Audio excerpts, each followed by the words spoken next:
Book store के project में हम लोग रजिस्टर का काम कर चुके थे। अब हम लोग आगे लॉगिन का काम करेंगे और बाइक्रिप्ट जेएस का भी इस्तेमाल करेंगे, जो कि बेसिकली हमारे पासवर्ड को हैशेबल बना देगा। तो इसके लिए यूज़ करेंगे बाइक्रिप्ट जेएस। ये एक ऐसा ये एक ऐसा ना ये है लाइब्रेरी है जिसकी मदद से हम आराम से ईज़िली वो कंप्लीट कर सकते हैं कि हम कैसे अपना कोड को या पासवर्ड को इनक्रिप्ट कर लें। तो सिंपली हम इस पर क्लिक करके इसको इंस्टॉल का प्रोसेस देख लेते हैं। बाकी चीज़ें यहाँ पे हो रही हैं। रजिस्टर का फॉर्म ये है, और जब डेटा यहाँ पर आता है तो उस डेटा को हम लोग को इनक्रिप्ट कर लेना है। ठीक है, तो जैसे पासवर्ड मेरे पास आ गया, रिकॉर्ड्स मेरे पास आ गया, और रिकॉर्ड्स आने के बाद सारे इन्फॉर्मेशन आ गए। इसके बाद हम क्या करेंगे कि इस पासवर्ड को बाइक्रिप्ट में कन्वर्ट करना है। तो नॉर्मली मेरे पास जो डेटा है उसको हम लोग पास कर सकते हैं। तो क्या करना है, सबसे पहले ये है कि बाइक्रिप्ट इंस्टॉल कर लेना है। तो ये थोड़ा सा नॉट रिस्पॉन्डिंग चला गया था।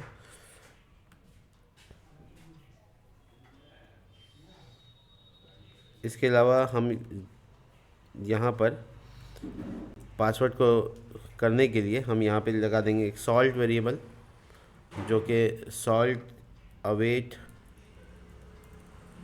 और ये बाइक्रिप्ट जेएस का इंपोर्ट करना होगा, जो कि अभी तक वेबसाइट खुला ही नहीं। ये देखो npm i bycrypt.js, ये एक पैकेज है जिसको इंस्टॉल करना है। तो हम इस जगह पे आएंगे और यहाँ पर हम उस पैकेज को इंस्टॉल कर लेंगे।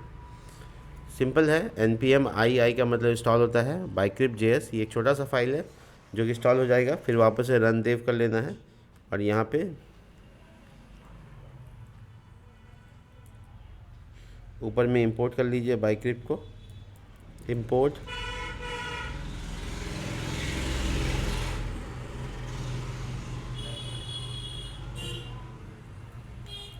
ठीक है, इंपोर्ट BCRYPT, सिंपल। नहीं, स्पेलिंग का यहाँ पे कोई इशू नहीं है, आप इसमें जो रखना चाहें लिख सकते हैं, उसी से इंपोर्ट कर लीजिएगा। ये देखिए BCRYPT, ठीक है, BYCR नहीं, तो बिक्रिप्ट। और ये यहाँ पर नीचे लेकर आएंगे यहाँ पर, और इस जगह पे बिक्रिप्ट, और उसके बाद यहाँ पर हम जनरेट करेंगे सॉल्ट को, जेन सॉल्ट। और कितना लेंथ का सॉल्ट होगा ये बता दीजिए। तो हम 10 लेंथ का सॉल्ट बनाना चाहते हैं। इसके बाद हम लोगों का जो नेक्स्ट पार्ट है वो ये है कि हमारा जो डेटा है, नॉर्मली हमारा जो डेटा है पासवर्ड, वो वेरिएबल वही रहेगा, बस हम लोग हैश करेंगे। पहले पैरामीटर में पासवर्ड डालेंगे जो फॉर्म से आ रहा है, और दूसरे पैरामीटर में सॉल्ट डाल देंगे। इसके बाद जो मेरे पास डेटा आएगा वो पासवर्ड इंक्रिप्टेड होगा। अब जब हम साइन अप करेंगे तो उसमें पासवर्ड जो जाना चाहिए मंगो डीबी के पास, वो इंक्रिप्टेड जाना चाहिए। चेक करते हैं इसको। देखिए, ये मैं मंगो डीबी सामने में खोल लेता हूँ ताकि पता रहे कि जो डेटा जा रहा है वो इंक्रिप्टेड है या नहीं। तो ये बुक स्टोर और इसमें यूज़र, दो डेटा है, दोनों का पासवर्ड दिख रहा था। अब जो हम इंसर्ट करेंगे वो नहीं जाना चाहिए। तो नॉर्मली 3000 पे /रजिस्टर, यही मेरा पाथ है। इसको एक्सेस करते हैं और देखते हैं कि क्या इंसर्ट करने के टाइम में बिक्रिप्ट हो रहा है कि नहीं हो रहा है। देखिए, यहाँ पे मैं डेटा डाल रहा हूँ, ये कॉन्टेक्ट नंबर जो कि 33610 rock@gmail.com। मैं पासवर्ड 1 से 9 डाल रहा हूँ, जो कि आपको दिख भी रहा है। बस हम सबमिट करते हैं, और पासवर्ड 12 कैरेक्टर का होना चाहिए। ओहो, मोस्ट, वो मैंने लिखा है, ये ग्रेटर देन 10 मैक्सिमम। अच्छा, पासवर्ड में मैक्सिमम 10 हो गया और इंक्रिप्ट होकर बहुत लंबा हो गया, तो ये मैक्सिमम वैल्यू देंगे ही नहीं। पासवर्ड हैश होने के बाद बहुत लंबा हो जाता है, तो हम लोग इसके बारे में बात ही नहीं करेंगे। तो हमको दोबारा से डेटा डालना होगा। पेज रिफ़्रेश हो गया है, rock@gmail.com। और ये देखिए, तो ये हैश होता है बेसिकली। और ये हैश होने के बाद अपने डेटा को दिखाता है। तो हम क्लिक करके देखा है कि हाँ ये पेज रिफ़्रेश नहीं किया है अभी, फिर भी हम देख लेते हैं यहाँ पे कोई एरर है क्या। इंसर्ट वन, अच्छा इसमें लगता है हम लोग कनेक्शन भूल गए हैं, देखो है ना, कनेक्शन इस्टेब्लिश नहीं है। तो कनेक्शन एक्चुअल में जब हम लोग कर रहे होते हैं तो हम लोगों को उतना उस टाइम में दिख, कनेक्ट डीबी ये वाला इंपोर्ट नहीं हुआ है, फिर से दोबारा से इंसर्ट करना होगा। तो करेंगे और देखेंगे कि हैशेबल हो रहा है कि नहीं हो रहा है।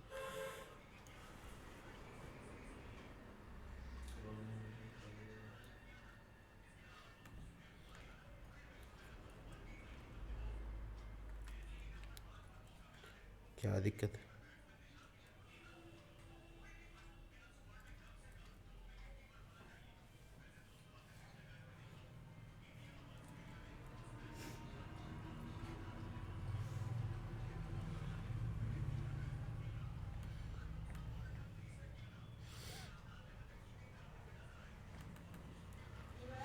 इस फंक्शन के अंदर डाल देते हैं।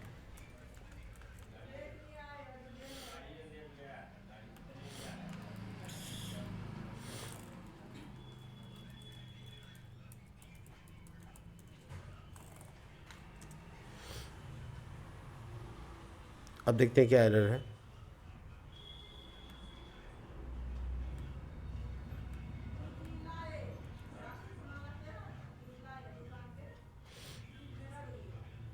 पता नहीं, देखना पड़ेगा।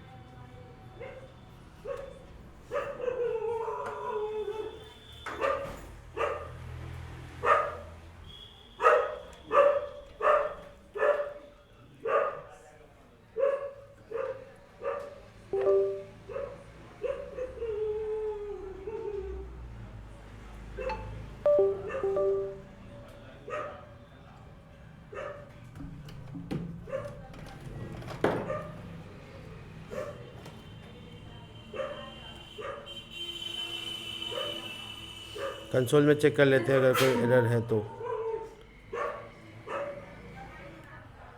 ये इनवैलिड टोकन के बारे में कह रहा है, ऐसा कोई एरर तो होना नहीं चाहिए। दोबारा से ट्राई करते हैं।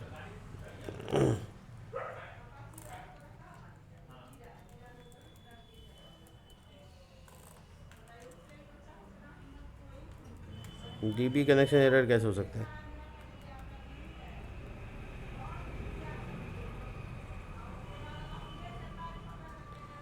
एक काम, एक सिंपल तरीका सुन लीजिए क्या। ये जो सॉल्ट का वर्क यहाँ पे हम किए हैं वो यहाँ ना करके हम लोग सर्वर एक्शन में कर लेंगे।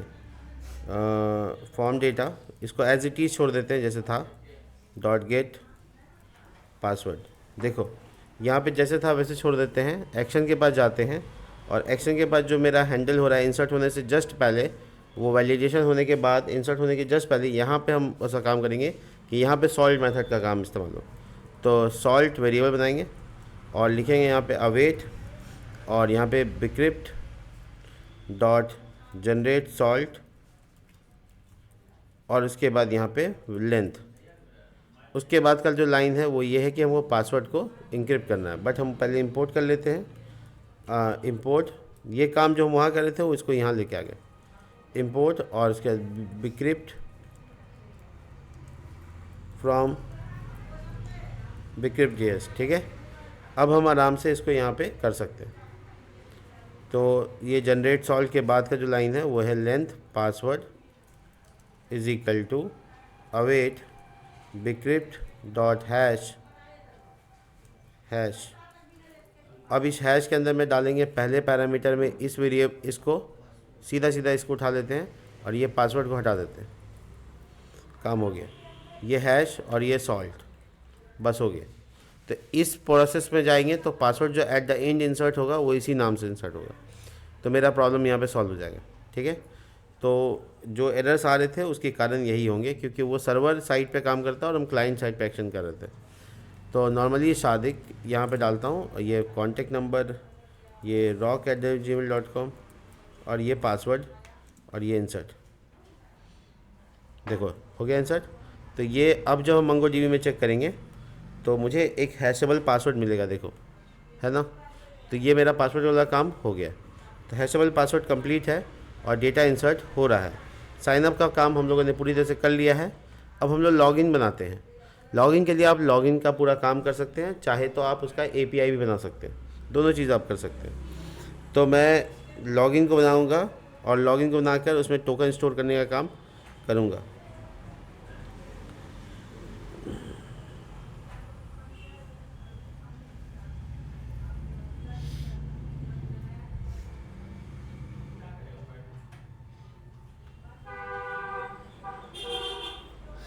चलिए, तो मैं टोकन ऐसे भी बना सकता हूँ, सर्वर एक्शन से बना सकता हूँ, एपीआई से बना सकता हूँ। लेकिन अभी हम चाह रहे थे कि हम लोग जो पहले तरीका यूज़ किए हैं वो एपीआई का तरीका यूज़ किए, तो लॉगिन के लिए एपीआई बनाते हैं।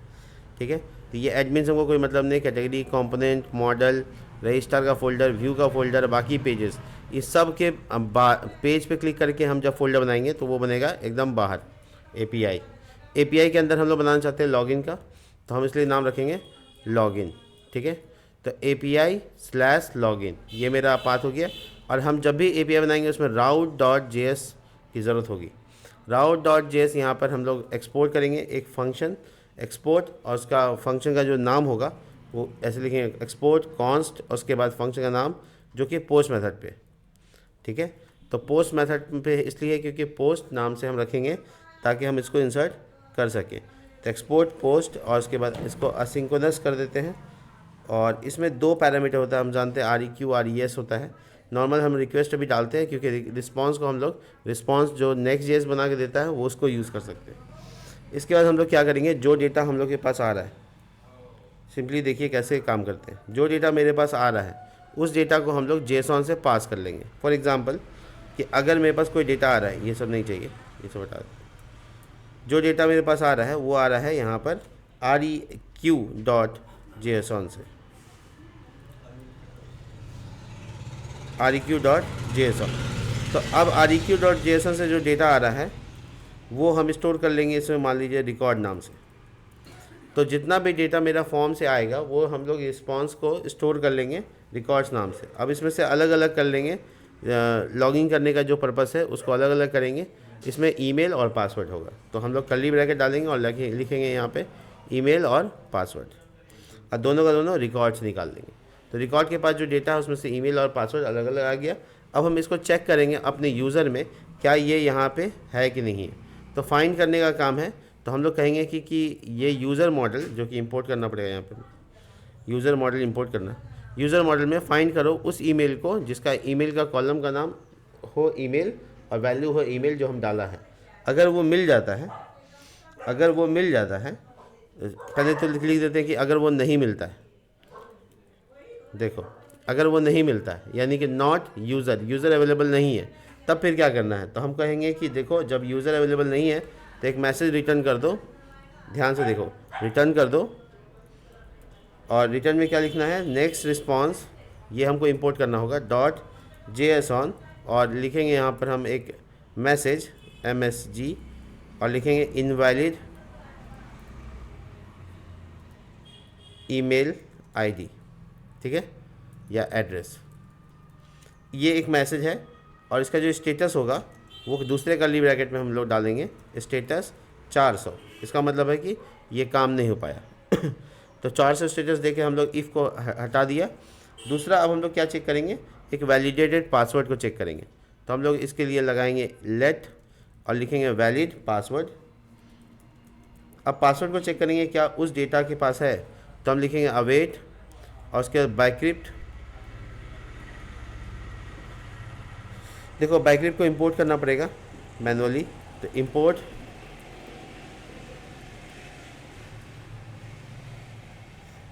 बाइक्रिप्ट फ्रॉम backcrypt.js, ये मेरा इंपोर्ट हो गया। अब हम यहाँ पर लिखेंगे कंपेयर backcrypt.compare। ये कंपेयर वाला फंक्शन का काम क्या है, दो वैल्यू को आपस में कंपेयर करेगा। पहला कंपैरिजन ये होगा कि जो यूज़र के पास पासवर्ड है वो और जो पासवर्ड डाल रहा है फॉर्म से वो दोनों में से चेक करो दोनों बराबर है। अगर बराबर है तो वैलिडेटेड पासवर्ड है, अगर बराबर नहीं है तो इसका मतलब हम लिखेंगे if not validated password then invalid password, बता देना है कि आपका पासवर्ड गलत है। तो पहले तो ईमेल चेक कर लिया, ईमेल गलत हुआ तो ईमेल का मैसेज, ईमेल ठीक होगा तो लाइन आ जाएगा, लाइन आएगा तो ईमेल पासवर्ड से चेक करेंगे, पासवर्ड अगर ठीक रहा तो ठीक है, नहीं रहा तो ये इफ़ काम करेगा। इसके बाद क्या करना है, इसके बाद हमको टोकन जनरेट करना है, लेट टोकन डेटा।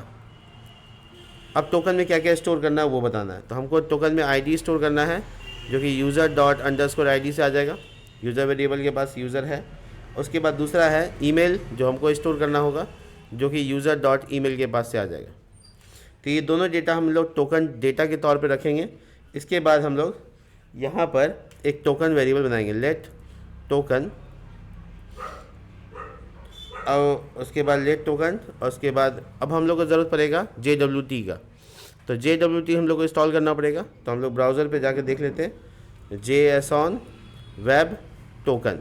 तो ये चाहिए होगा हम लोग को क्योंकि हम लॉगिन का जो मेथड यूज़ करें वो JWT मेथड यूज़ कर रहे हैं, तो हम लोग इसको इंस्टॉल करेंगे। तो इसका प्रोसेस क्या है इंस्टॉल करने का वो देखो, ये वाला कमांड है, सिंपली कॉपी करना है अपने प्रोजेक्ट में, इसको इंस्टॉल कर लेना। ये देखो इंस्टॉल कर लिया। इसके बाद मेरे पास इंस्टॉलेशन के प्रोसेस के बाद JWT मेरे कंप्यूटर में इस प्रोजेक्ट के लिए आ जाएगा। तो हम JWT को बुलाकर इसमें देखो ऊपर इंपोर्ट करना है यहाँ पे, तो हम लिखेंगे import JWT from JS token web token. ठीक है, तो ये मेरा इंपोर्ट हो गया। ध्यान रखें ये अगर इंपोर्ट हो गया तो हम इसको यूज़ कर सकते हैं, आप इसको डायरेक्ट एक्सपोर्ट कर सकते हैं, कोई इशू नहीं है। अब आप लिखेंगे JWT डॉट, और उसके बाद आपका वैल्यू आएगा यहाँ पर साइन टोकन डेटा क्या है वो बताना है। दूसरा कि आपको एक सीक्रेट की क्या रखना है, तो आप कोई भी सीक्रेट की रख सकते हो, कुछ भी लिख सकते हो, वो आपको यहाँ डाल देना है। तो जैसे माई प्रोजेक्ट, ये सीक्रेट की है मेरा, हम कुछ भी लिख सकते हैं, इससे कोई फ़र्क नहीं पड़ता। इसके बाद हम लोग ये बताएंगे कि कब एक्सपायर करेगा, EXPIRES एक्सपायर्स इन, कब एक्सपायर करेगा ये बताना ज़रूरी है। तो एक्सपायर्स इन 1 आवर। ठीक है, तो इसका मतलब हुआ कि 1 घंटे में एक्सपायर कर जाएगा। इसमें दो बार कॉमा हो गया यहाँ पे, देखो 1 घंटे में ये JWT एक्सपायर कर जाएगा। ठीक है, ठीक है। और क्या इश्यूज़ हैं यहाँ पे, npm रन देव कर लेते हैं, कंपाइलेशन वगैरह का दिक्कत आएगा।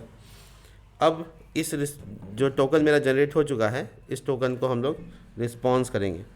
तो नॉर्मली लिखेंगे यहाँ पर हम लोग एक कॉन्स्ट रिस्पॉन्स, जिसमें हम लोग स्टोर कर लेंगे नेक्स्ट.js रिस्पॉन्स डॉट JSON, और इसमें मैसेज जो डालना डाल दो। तो मैसेज ये है कि लॉगिन सक्सेसफुली। ठीक है, और जो इसका जो सक्सेस पैरामीटर होगा कॉमा देके कि सक्सेस हुआ या नहीं हुआ, वो बताएंगे ट्रू, हाँ हो गया। और 200 बाय डिफ़ॉल्ट टोकन होता है तो वो जाएगा। ये JWT अनएक्सेसिबल कैसे हो गया, अच्छा यहाँ कैपिटल में नहीं है JWT, जैसे वो JWT कैपिटल में होगा यहाँ पे भी वैसे ही यूज़ करना है। तो अब ठीक है, हाँ। तो ये हो गया मेरा टोकन सक्सेसफुल होने का मैसेज। इसके बाद हम क्या करेंगे, इसमें कुकीज़ ऐड कर लेंगे। देखो response dot cookies dot set, और उस कुकी का नाम क्या रखोगे, तो ऑफकोर्स टोकन रखेंगे। क्या स्टोर करोगे, तो टोकन वेरिएबल को स्टोर करेंगे। ठीक है, और इसमें एक तीसरा पैरामीटर में बताना है HTTP ओनली ट्रू। ये ज़्यादा हो गया क्या, सेट का ही है ना, ये कर्ली ब्रैकेट किसका है, इसका कोई काम नहीं, ये किसका है, इसका भी कोई काम हो गया। तो ये टोकन रिस्पॉन्स हो गया, और नेक्स्टली लास्ट में हम लोग को ये रिटर्न कर देना रिस्पॉन्स हो गया। तो ये सारे काम को हम लोग ट्राई कैच में कर सकते थे, जिसका मतलब ये था कि अगर किसी भी तरह का यहाँ पे एरर आता, यानी यहाँ से यहाँ तक, ठीक है, तो अगर किसी भी तरह का एरर आता, इसको ट्राई कैच में करना है। तो ऐसे देखो ट्राई, इसके अंदर ट्राई के अंदर डाल दिया कैच, अगर किसी भी कारण से एरर आएगा, सॉरी एरर RRR हो गया, तो फिर हमको एक एरर बताओ, यानी एक रिस्पांस बताओ, एरर का मैसेज क्या है, तो वो हमको जेसॉन में आ जाएगा। तो नॉर्मली मेरा जो एपीआई का जो काम है वो यहाँ पर हो गया। थोड़ा इसको अच्छे से फॉर्मेटाइज कर देते हैं, देखो ठीक है।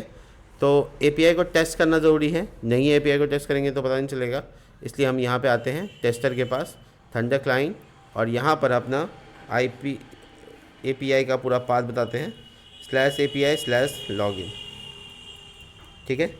और हम इसमें फील्ड के तौर पे देंगे, ये सबको डिलीट मारते हैं, इससे पहले इसे किसी और के लिए, ये जेसॉन है, यहाँ पे फील्ड में डालेंगे ईमेल जो कि है rock@gmail.com, और दूसरा है पासवर्ड,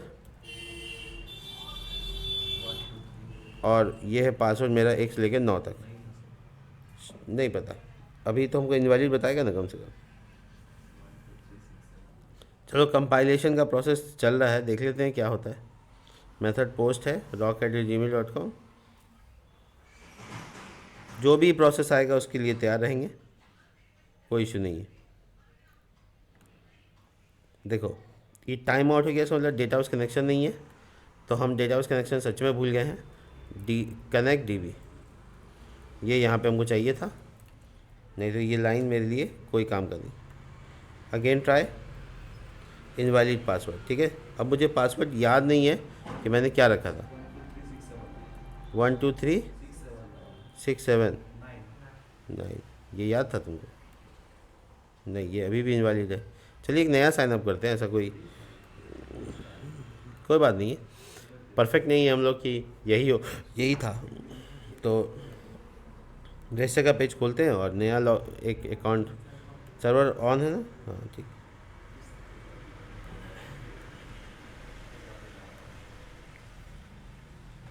रजिस्टर का पेज खोल के एक नया अकाउंट बनाते हैं और फिर उसको टेस्ट करेंगे कि उसको वो टोकन जनरेट कर रहा है कि नहीं कर रहा है। तो कुछ पेजेस के मामले आए हैं, इसका मतलब ये हो गया है। नाम रॉक, ठीक है, और जो ये कॉन्टेक्ट नंबर है r@gmail.com, और उसके बाद पासवर्ड 1 से लेकर 9 तक, ठीक है। यहाँ तक इसको इंसर्ट कर दिया है, और इसमें r@gmail.com 1 से लेकर 9 तक, ये पासवर्ड अभी भी इनवैलिड है। पासवर्ड तो ठीक ठाक होना चाहिए था ना, r@gmail.com या पासवर्ड, ईमेल आईडी तो मैच कर गया है, पासवर्ड वो कॉन्टेक्ट है, पासवर्ड दिखेगा कहाँ? यहाँ फिर से देख लेते हैं एक बार एपीआई को, मैच करता है कि नहीं। ये वैलिड पासवर्ड कैसे जनरेट कर रहा है? बिक्रिप्ट कंपेयर करेगा यूज़र का पासवर्ड को मेरे आने वाले पासवर्ड से, ठीक।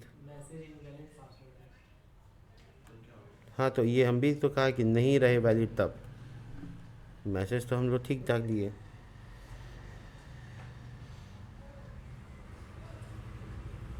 एक उल्टा हो सकता है ये प्रोसेस शायद, तो हम पहले पासवर्ड डालते हैं फिर यूज़र पासवर्ड, ठीक है। यूज़र से आया हुआ पासवर्ड जो इंक्रिप्टेड है उसको कंपेयर करेंगे पहले वाला से, यही उल्टा हो गया होगा शायद। यस, यही बात था। तो लॉगिन सक्सेस हो गया, देखो यहाँ पे कुकीज़ में जाके देखोगे तो टोकन भी बन गया, तो इसका मतलब है मेरा एपीआई पूरी तरह से अच्छे से काम कर रहा है। अब इसका लॉगिन पेज बनाते हैं और इसको यूज़ में लाते हैं। तो लॉगिन पेज बनाएंगे ऐसे ही जैसे रजिस्टर का पेज बनाए हैं, और फटाफट एक फ़ोल्डर बनाएंगे लॉगिन।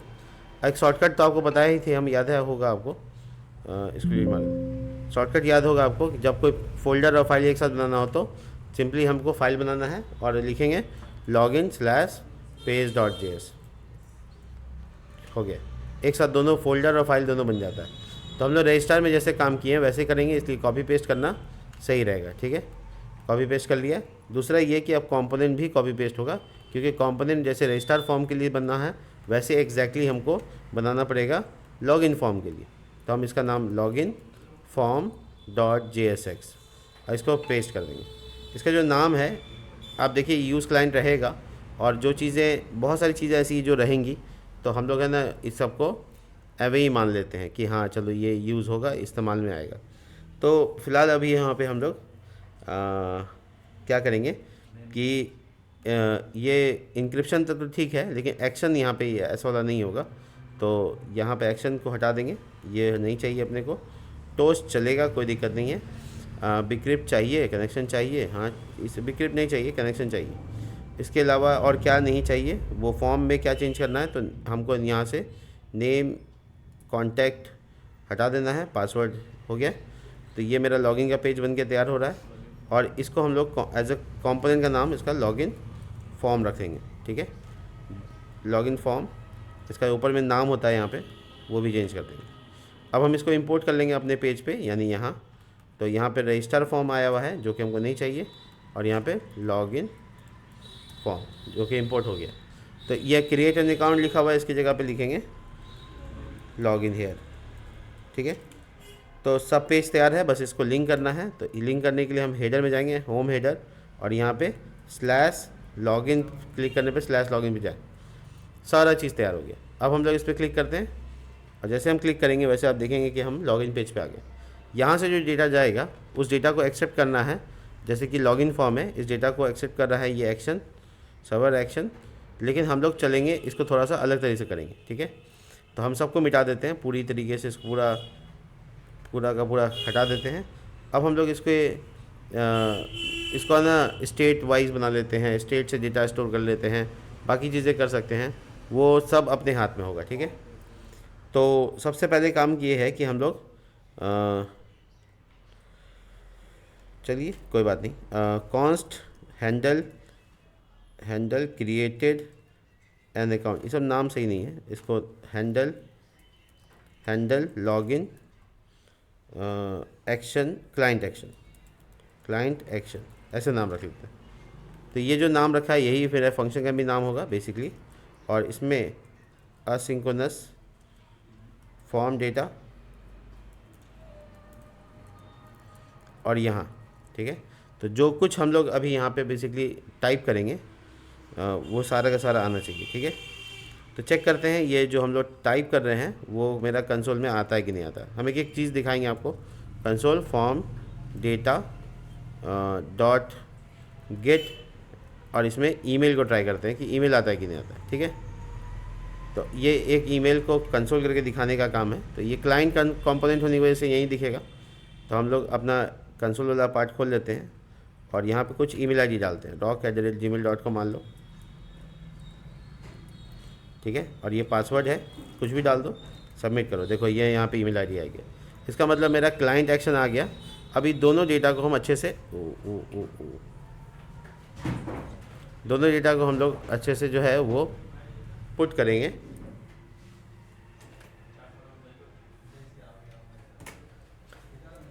अब मेरे पास डेटा है, और हम डेटा को अब फटाफट क्या करेंगे, एक रिकॉर्ड नाम का वेरिएबल बना के स्टोर कर लेंगे, रिकॉर्ड। और ये दोनों डेटा मेरे पास पहला है ईमेल और दूसरा है पासवर्ड, दोनों आएगा।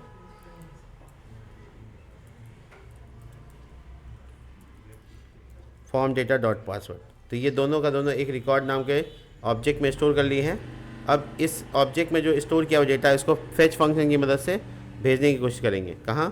तो हम लोग भेजेंगे इसको अपने एपीआई के पास। तो फेच, ठीक है, और फेच फंक्शन के अंदर में पूरा पाथ डालेंगे 127.0.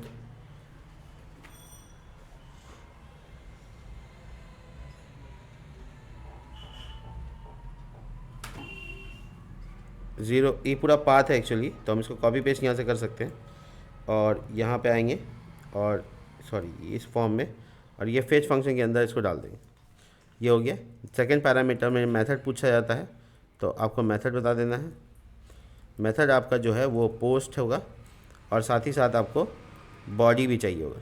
तो बॉडी में आपको डेटा डालना है। तो बॉडी आपका रिकॉर्ड्स वेरिएबल होगा, जो कि एक ऑब्जेक्ट के फॉर्मेट में है, ठीक है। और जो तीसरी चीज़ है वो आपको फ़िलहाल इसको इतना करके लेट डाटा अवेट, ठीक है। और उसके बाद हम इसका डाटा, सॉरी छोटी ब्रैकेट छूट रहा है, ठीक है। तो यहाँ पे अब हम लोग करेंगे data dot is equal to data dot JSON। तो ये मेरे पास डाटा में असाइन होने वाले के लिए तैयार है। और जो टोकन मेरे पास आएगा फिर इस टोकन को हम लोग यहाँ पर वो करेंगे। नॉर्मली जब टोकन आता है मेरे पास तो हम उसको स्टोर करते हैं ब्राउज़र पे, वो भी करेंगे, लेकिन पहले हम लोग इसको चला के देख लेंगे कि काम कर रहा है कि नहीं कर रहा।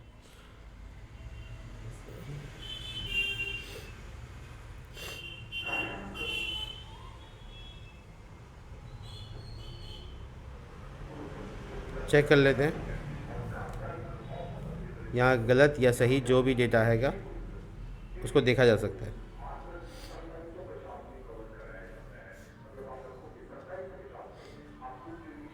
एक चीज़ इम्पॉर्टेंट है वो ये है कि जो रिकॉर्ड है उसको JSON में स्ट्रिंगीफाई करना ज़रूरी होगा। तो हम JSON डॉट स्ट्रिंगीफाई लगा देंगे और इसके अंदर रिकॉर्ड डाल देंगे। ठीक है, अगर आपको हम एंटर करके दिखाएं तो बहुत साफ़ सुथरा समझ में आएगा कि फैच हुआ है, मेथड पोस्ट हुआ है और ये बॉडी का पार्ट हुआ इस तरीके से। ठीक है, और इसमें एक हेडर चीज़ें डाल सकते हैं, हेडर और इसमें कंटेंट टाइप आप डाल सकते हैं application/JSON, जो कि नॉर्मली डाल देना चाहिए आपको, नहीं तो JSON स्ट्रिंगीफाई में दिक्कत आता है। अब ये जो रिस्पांस है वो मेरे पास स्टोर हो जाएगा, इसको रिस्पांस नाम से RES नाम से स्टोर कर लेते हैं। और इसके बाद हम एक मैसेज जनरेट कर सकते हैं कि इफ़ अगर रिस्पांस सक्सेस है तो, अगर सक्सेस है, रिस्पांस सक्सेस नहीं है तो, अगर सक्सेस नहीं है तो टोस्ट करो। ये लूप चलाने की ज़रूरत नहीं है। सक्सेस नहीं है तो टोस्ट करो, और वो टोस्ट में ये कह देंगे, एक मिनट, टोस्ट करो और टोस्ट में मैसेज को दिखा दो। और इशू नहीं, RES.MSG, शायद इससे हो जाएगा काम। क्रॉस चेक कर लेते हैं ठीक ठाक काम कर रहा है कि नहीं कर रहा। Import and export cannot the outside of the module, ये क्या लाइन है? Export import cannot the outside of the module.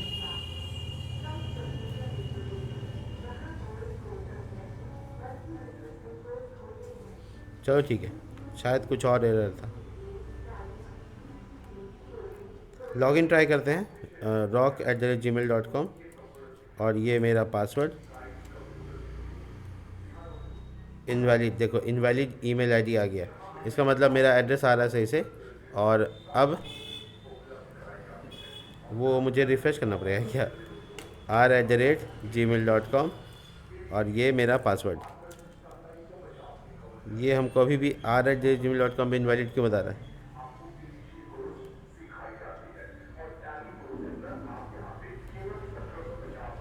ये क्या बात हुई?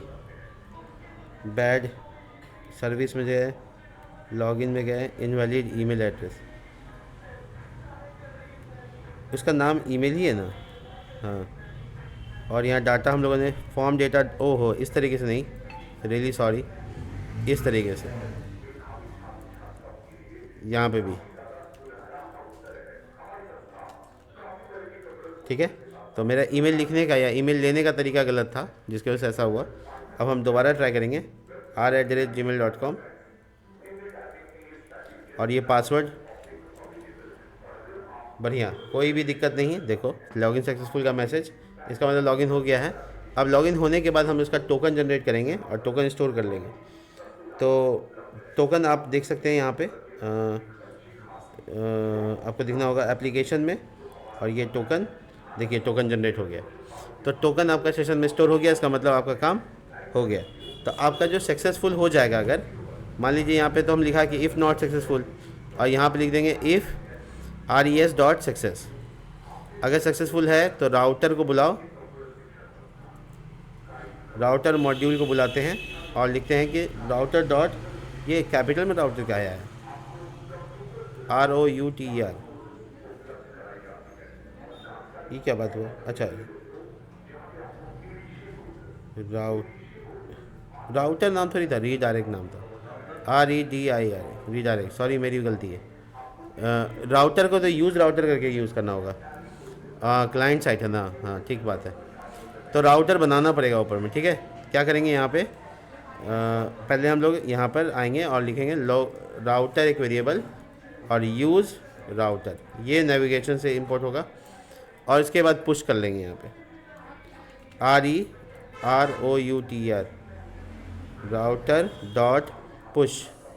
और कहाँ जाना है वो बता दो। अभी फ़िलहाल होम पेज पे जाना है तो हम मैसेज डाल सकते हैं।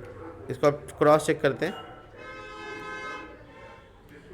r@gmail.com और यहाँ पे लिखेंगे @1239 होम पेज पे। बहुत बढ़िया। तो टोकन मेरा जनरेट हो गया। टोकन जनरेट होने के बाद लॉगिन करा लिए। अब लॉगिन किए बिना कौन सा पेज खोलना है, कौन सा पेज नहीं खोलना है, वो सब पे बात करेंगे।